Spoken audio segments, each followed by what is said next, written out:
Lord, and tell your neighbor you're in it. You're in it.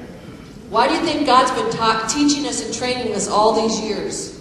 It's not just to sit in the pew, but it's to be activated.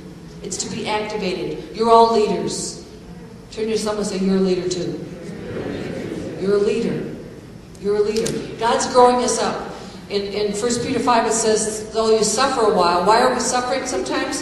It's to get us into a place of obedience.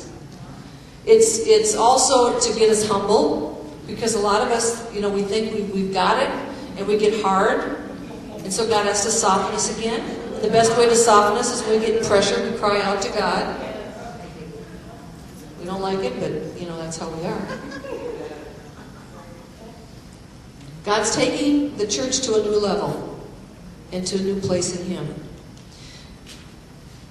Nahchon shared about unity. I want to share something else about unity. God is unifying us. And we can't do anything in the earth until we're unified. And we've all been in our own camps and our own denominations. And it's so funny how we all prided ourselves on not being denominational.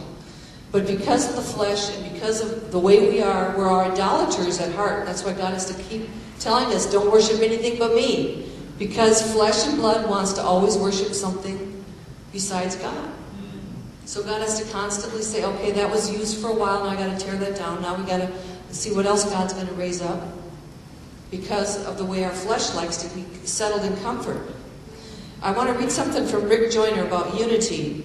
I was going to share this last week, but it just didn't fit in. One reason there's been so much division in the church is because we've tried to unify around too much. The nation of Israel was only required to be in unity on two basic matters: worship and warfare.